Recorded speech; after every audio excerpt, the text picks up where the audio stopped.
Hello everybody, welcome back all of you.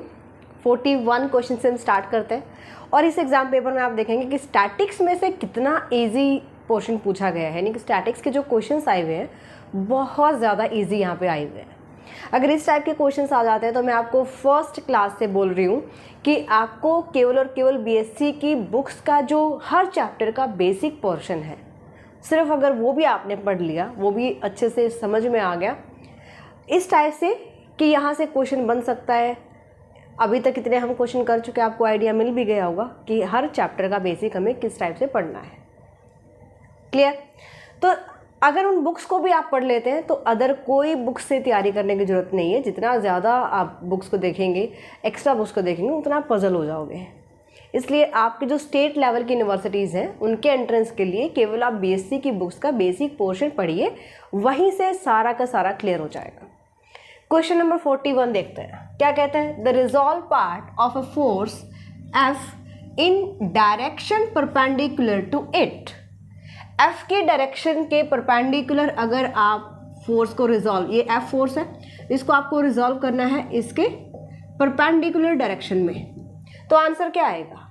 हम resolve करने के लिए क्या कहते हैं, F cos angle between this two forces. अगर इसके परपेंडिकुलर डायरेक्शन में रिजॉल्व करोगे तो cos 90 और cos 90 क्या होता है, 0। तो हमारा आंसर आ जाएगा 4th 0। बहुत ही बेसिक सा question. Question number 42, centre of gravity. Centre of gravity से इस टाइप के क्वेश्चन बहुत सारे बन सकते हैं। सेंटर ऑफ ग्रेविटी चैप्टर आपने करा भी होगा और आप अगर उसका बेसिक पोर्शन देखिएगा, ओनली बेसिक पार्ट अगर आप देखिएगा तो वहाँ से बहुत सारे क्वेश्चंस निकल सकते हैं। जैसे यहाँ पे क्वेश्चन दिया गया है बहुत ही सिंपल सा, centre of gravity of a thin uniform triangular lamina divides it's median in the ratio. अगर आपने आर्टिकल को अच्छे से पढ़ा है तो आपने देखा होगा कि 2:1 में डिवाइड करता है सेंटर ऑफ ग्रेविटी, कहाँ, ट्रायंगुलर के मीडियन को। ठीक है। 43, the force of friction called into play when there is equilibrium is called. Friction में गिनी चुनी डेफिनेशंस हैं और उन्हीं में से एक यहाँ पे पूछ लिया गया है। लिमिटिंग फ्रिक्शन आपको दिया गया है, डायनामिकल फ्रिक्शन, स्टैटिकल फ्रिक्शन या फिर नन ऑफ दिस। अगर इक्विलिब्रियम कंडीशन में होता है, इक्विलिब्रियम पोजीशन में होते हैं, तो यहाँ पर हमारे पास कौन सी फ्रिक्शन होती है, स्टैटिकल फ्रिक्शन होती है। ठीक है। तो फ्रिक्शन में भी जितनी डेफिनेशंस आपके पास है सभी के सभी आप अच्छे से क्लियर करेंगे। 44th question, which type of forces form the couple. अब ओनली कपल की डेफिनेशन यहाँ से पूछी गई है। अब देखिए ये भी डेफिनेशन है स्टैटिकल फ्रिक्शन की, ये भी डेफिनेशन है कपल की। यहाँ से बहुत ही सिंपल सा क्वेश्चन और ये तो बिल्कुल ही बेसिक सा क्वेश्चन है। तो यहाँ पर जो स्टैटिक्स का पोर्शन है बहुत ईजी है। कहता है कि first, two equal and unlike parallel forces with same line of action.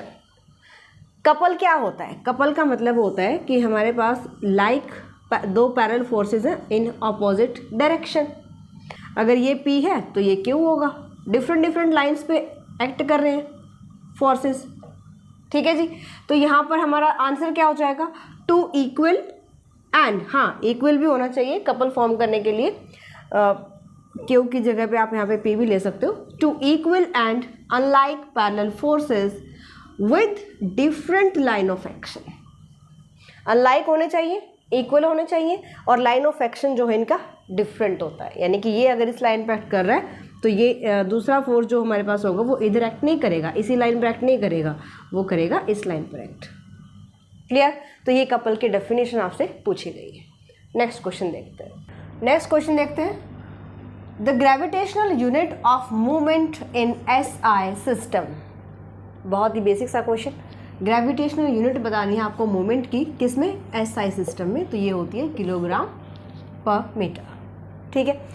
Question number 46, every non empty subset of R यानी real number which is bounded above must have least upper bound.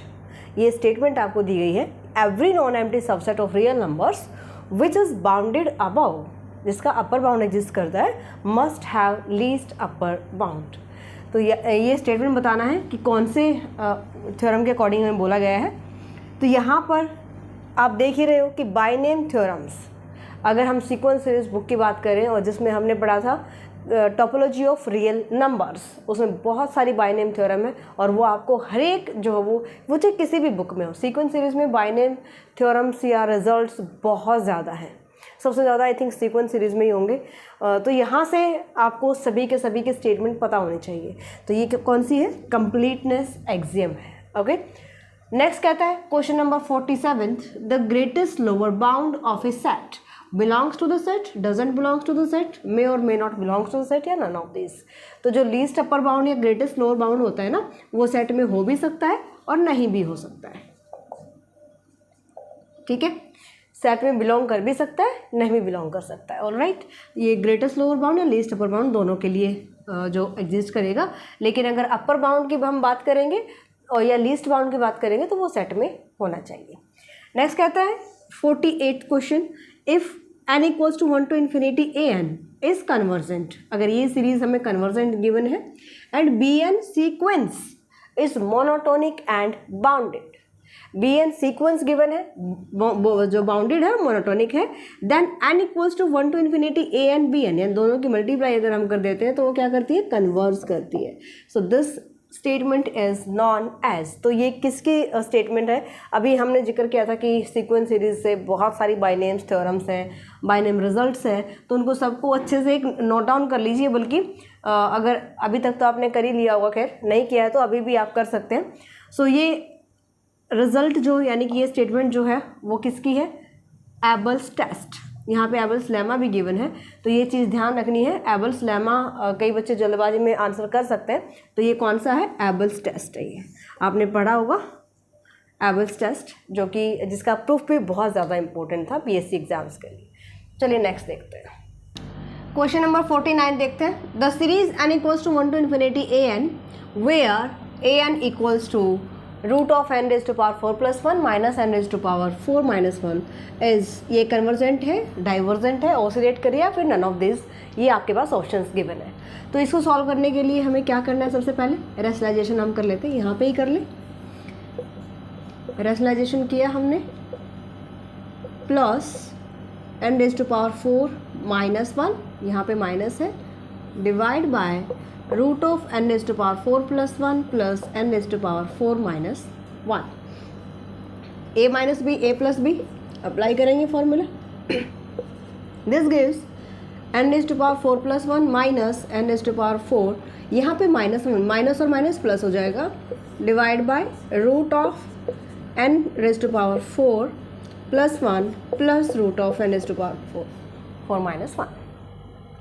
ठीक है, cancel, यहाँ से मिल गया हमें, इधर से मैं n², यहाँ पे n² यहाँ पे अगर मैं कॉमन लेती हूँ तो थ्रू आउट n² हम कॉमन ले सकते हैं, यानी कि n raise to power 4 common लीजिएगा तो रूट से बाहर आके n² हो जाएगा, है ना।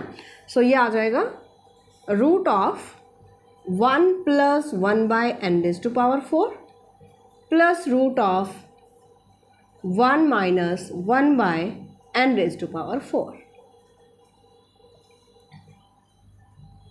Clear that. अब यहाँ पर हम ले लेते हैं 1/n² को, 1/n² को हम ले लेते हैं bn। So therefore ratio of an and bn, an divide by bn की वैल्यू अगर सॉल्व कीजिएगा, so 2 divide by root of 1 + 1/n raise to power 4 root of 1 - 1/n raise to power 4। ठीक है, हमें क्या करना होता है, लिमिट अप्लाई करनी होती है, कंपैरिजन टेस्ट हम अप्लाई कर रहे हैं। यहाँ पे लिमिट अप्लाई करेंगे n टेंस टू इन्फिनिटी, जैसे n tends to infinity put करोगे यहाँ पे 0 हो जाएगा, यहाँ पे 0, 1 + 1 = 2, 2 divide by 2 which equals to 1। इसकी जो वैल्यू आई है वो सॉरी ना 0 के इक्वल है ना ही इन्फिनिटी के इक्वल है। दैट मीन्स कंपैरिजन टेस्ट क्या कहता है कि an और bn एक साथ डाइवर्स करेंगे और कन्वर्स करेंगे। अगर bn सीरीज, यहाँ पे जो हमने bn लिया है 1/n², अगर आप इसको कन्वर्स प्रूव कर देते हो तो an भी कन्वर्स करेगा। an क्या था, ये हमारे पास an गिवन है, राइट। और अगर bn डाइवर्स करता है तो an भी डाइवर्स करेगा। ओके, सो यहाँ पर अगर मैं bn की बात करती हूँ, n equals to 1 to infinity bn, यानी कि n equals to 1 to infinity 1/n², this is convergent by p test. ठीक है। पी टेस्ट यानी n raise to power p, अगर p की वैल्यू जो यहाँ पे क्या है 2 है, 1 से ग्रेटर होती है तो कन्वर्स करती है, तो ये क्या सीरीज़ क्या कर रही है, कन्वर्स कर रही है। By comparison we can say that an is also convergent, तो ये जो सीरीज़ है ये कन्वर्जेंट सीरीज़ होगी, ये आपको ऑप्शन टिक करना है। तो अभी तक आपने देखा जब से हमने ये 41 क्वेश्चन स्टार्ट किया है तो सारे क्वेश्चन ऐसे हैं जो एक एक बल्कि मिनट भी नहीं लगेगा, एक एक मिनट नहीं, हाफ मिनट में होने के क्वेश्चन है। अगर आपको अच्छे से उनके रिजल्ट्स पता हैं, अगर आपकी प्रिपरेशन सही है, तो जितने भी इससे पहले हमने क्वेश्चन किए हैं, 8 क्वेश्चन कर लिए हैं, सारे के सारे क्वेश्चंस हाफ मिनट के क्वेश्चंस हैं। फटाफट टिक करना है, पढ़ते जाना है, टिक करना है ना। तो यहाँ पर 49th क्वेश्चन में थोड़ा कैलकुलेशन है, सिमिलरली 50th क्वेश्चन में भी कैलकुलेशन है। इनफाइनाइट प्रोडक्ट, ये आपको इनफाइनाइट प्रोडक्ट गिवन है, सो इसको सॉल्व कैसे करना है, हम इसको लेकर चलते हैं। Let 1 plus A N, product of 1 plus A N, product को हम ऐसे डिफाइन करते हैं, this is the symbol of product, N equals to 1 to infinity 1 plus A N equals to, ये सीरीज जो है हम लेकर चलते हैं 1 प्लस ए एन के इक्वल है, into 1 minus 1/3 square, 1 minus 1/4 square and up to so on. इधर मेरे पास 1 प्लस ए एन की वैल्यू क्या आ जाएगी यहाँ से, अगर मैं यहाँ पे एन टर्म इसकी फाइंड आउट करती हूँ तो मुझे क्या मिलेगा 1 बाय, देखिए हर एक में यहाँ पे 2 रेज टू पावर 2 है, यहाँ पे 3 रेज टू पावर 2, यहाँ पे 4 रेज टू पावर 2, और फर्स्ट टर्म में मुझे मिल रहा है 2, दैट मीन्स एनथ टर्म में क्या आ जाएगा n प्लस 1 स्क्वायर तो हर एक टर्म का चल रहा है, राइट। सो nth टर्म जब हम फाइंड आउट करते हैं तो मुझे देखना है यहाँ पे 2 है, यहाँ पे 3, यहाँ पे 4 कंसेक्टिव नंबर्स आ रहे हैं, लेकिन स्टार्टिंग कहाँ से, 2 से, 1 से स्टार्ट होती तो यहाँ पे n आ जाता, राइट।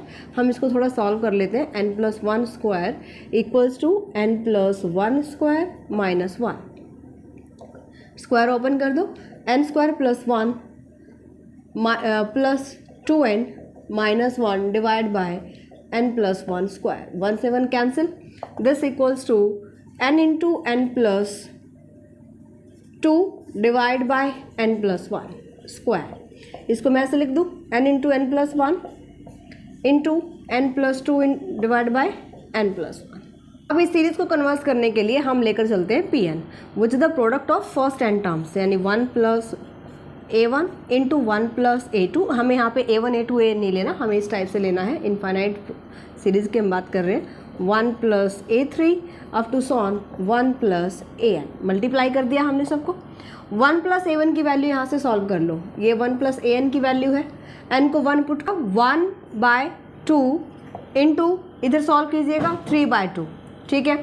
नेक्स्ट चलते हैं, 1 प्लस a2 की वैल्यू क्या आएगी, इधर हमें 2 पुट करना है, 2/3 into 4/3 and up to so on, last में हमारे पास आ जाएगी n term into n plus 2 divide by n plus 1।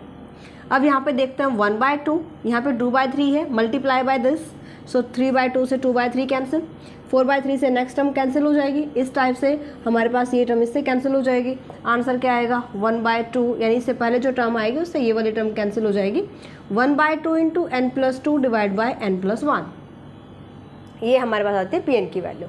हमें यहाँ पे क्या करना है कन्वर्जेंस प्रूव करने के लिए, limit n tends to infinity P N equals to limit n tends to infinity 1/2 into, यहाँ से n कॉमन ले लीजिए, 1 प्लस 2/n डिवाइड बाय, यहाँ से n कॉमन ले लीजिए, 1 प्लस 1/n। यहाँ पर 1/2, n को इन्फिनिटी पुट करोगे 0 हो जाएगा, इंटू 1, यानी कि आंसर आ गया मेरे पास 1/2। एन फाइनाइट वैल्यू, जो पार्शियल प्रोडक्ट हमारे पास है पी एन, अगर n टेंस टू इन्फिनिटी के बाद कोई फाइनाइट वैल्यू देती है इसका मतलब पी एन कन्वर्स कर रहा है, और पी एन कन्वर्स कर रहा है तो ये सीरीज़ भी कन्वर्स करेगी, तो आंसर आ जाएगा हमारे पास ऑप्शन नंबर, यहाँ पर जो कन्वर्जेंट का ऑप्शन होगा उस पर आप टिक करेंगे, यानी कि ये इनफाइनाइट प्रोडक्ट जो है वो क्या कर रही है, कन्वर्स कर रही है। क्लियर। नेक्स्ट क्वेश्चन देखते हैं, generating function for Bessel's function jnx is. Generating function most important है हर चैप्टर में, चाहे वो लेजेंड्रे पॉलिनोमियल है, चाहे आपके पास बेसेल्स इक्वेशन है, राइट। ये सारे के सारे आपको अच्छे से पता होना चाहिए। जनरेटिंग फंक्शन हमें बताना है तो क्या होता है, option number first e⁻x/2 t minus 1/t। देखिए थोड़ा डिफरेंस है, यहाँ पर कर दिया 1/t माइनस t, यहाँ पे है t माइनस 1/t, तो ये वाला आंसर हमारा राइट आंसर है। अच्छे से ध्यान देना, यहाँ पे e raise to power x किया हुआ है, x/2 यानी कि डिवाइड बाय 2 को एलिमिनेट किया हुआ है ना, तो बहुत माइनर सा डिफरेंस आपको मिलेगा। अगर एग्जैक्ट क्वेश्चन आपको फॉर्मूला याद होगा तभी आप टिक कर पाएंगे। Okay, second next question, Rodrigues formula for Legendre polynomial is. ये पहले वाले पेपर में भी आया था। यहाँ पे हमें जो 4 ऑप्शन गिवन थे, मैंने यहाँ पे जो राइट आंसर है वही लिखा है, Pnx equals to 1/2 raise to power n into n factorial nth derivative of x² minus 1 raise to power n। ये आपको याद रखना है as it is. 54th question है, 53rd मैंने वहाँ पे लिखा हुआ है, the generating function of Legendre's polynomial is. अब यहाँ पे जनरेटिंग फंक्शन पूछा गया है। जनरेटिंग फंक्शन में यहाँ पे देखिएगा तो प्लस के सिंबल है सारे बेस में, यहाँ पे भी प्लस के सिंबल है, लेकिन हमें पता है जनरेटिंग फंक्शन में एक जो x की टर्म होती है वो नेगेटिव होती है। इतना भी अगर याद रख लेंगे तो यहाँ पर जो ऑप्शन गिवन है उसके अकॉर्डिंग आप टिक कर सकते हो, और जो पावर होती है वो भी माइनस की होती है, तो हमारे पास ऑप्शन नंबर 3 आ जाएगा, 1 - 2xt + t² raise to power -12। Next question देखते हैं, the Laplace transformation of this. इसको सॉल्व करने के लिए आपको 3 फॉर्मूलाज का पता होना चाहिए। सबसे पहले लैप्लास ऑफ साइन 80, अगर मैं ये सॉल्व करती हूँ, मैं यहाँ पे b ले लेती हूँ ताकि आगे हम यूज़ करेंगे b में ही चलेंगे, b divide by s² + b²। अगर मैं यहाँ पे सॉल्व करती हूँ e raise to power 80 sine bt, इसकी लैप्लास ट्रांसफॉर्मेशन, इसका फॉर्मूला क्या होता है, शिफ्टिंग प्रॉपर्टी यहाँ पे अप्लाई करते हैं हम। b जो भी साइन की ट्रांसफॉर्मेशन होती है, यहाँ पर s में से आप e की जो पावर में t का मल्टीपल है इसको माइनस कर देते हैं, बाकी सारा एज इट इज़ होता है। और अगर t से मल्टीप्लाई हो कोई भी टर्म, यहाँ पे f ऑफ t कोई भी फंक्शन हो सकता है, ये आ जाएगा -1 रेज़ टू, यहाँ पे t की पावर n हम लेकर चलेंगे, t की कितनी भी पावर हो सकती है, t रेज़ टू पावर 1 है, यहाँ पे 2 3 4 5 कितनी भी पावर हो सकती है, तो ये क्या आ जाता है -1 raise to power n, nth differentiation of with respect to s differentiation करेंगे। क्यों? क्योंकि मुझे डिफ्रेंशिएशन करना है लैप्लास ऑफ f ऑफ t का। ठीक है, लैप्लास ऑफ f ऑफ t मीन्स आप इसको f ऑफ s भी लिख सकते हैं, तो इसका nth डिफ्रेंशिएशन आपको करना है, राइट। अब इसको सॉल्व करेंगे हम। So Laplace of e raise to power -t sine 3t, मैं पहले इसकी लैप्लास ट्रांसफॉर्मेशन निकाल लेती हूँ। आप इसे कंपेयर कीजिएगा तो यहाँ पे a की वैल्यू है -1, यहाँ पे -1 लिखोगे तो प्लस हो जाएगा, ये आ जाएगा 3 डिवाइड बाय s + 1² + 3²। हमें Laplace of t e raise to power -t sine 3t ये सॉल्व करना है। That means -1 raise to power 1 first order derivative किसका, यहाँ पे 1 लिखने की ज़रूरत नहीं है, फर्स्ट ऑर्डर डेरिवेटिव है।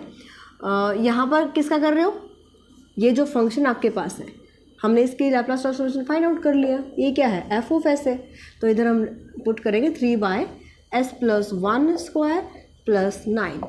अब यहाँ पर आपको करना है इसका differentiation with respect to s के, वो आपका आंसर हो जाएगा। ठीक है, लास्ट क्वेश्चन देखते हैं, the sine formula sine Fourier transformation of 2 × e raise to power -5t। हमें साइन फोरियर ट्रांसफॉर्मेशन चाहिए, इसके लिए हमें कैसे फाइंड आउट करना है, क्या फॉर्मूला हमारे पास होता है, साइन फोरियर, यहाँ पे s से हम डिनोट करते हैं अगर साइन होता है, कोसाइन अगर पूछा जाता है तो हम c से डिनोट करते हैं।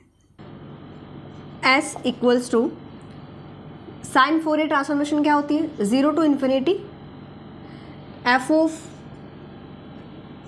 x sine sx dx, 0 to ∞, यहाँ पे वैल्यू पुट करोगे e raise to power -5x sine sx dx। यहाँ पर आपको बाय पार्ट से सॉल्व नहीं करना है, आप यहाँ पे एक फॉर्मूला अप्लाई करेंगे, कौन सा, integration of e raise to power ax sine bx dx।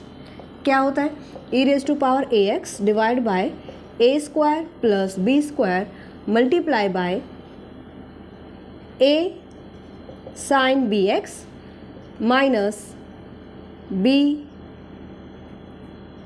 cos bx। अगर यहाँ पे cos होता तो यहाँ पे प्लस हो जाता, पहले यहाँ पे cos होता और इसका डिफ्रेंशिएशन साइन bx लिखते हैं, तो ये समझ के याद करना चाहिए आपको। साइन में जो साइन आएगा, यानी कि साइन में गिवन होता है फॉर्मूला तो यहाँ पे माइनस आता है, और अगर कॉस में होता है तो यहाँ पे प्लस आता है।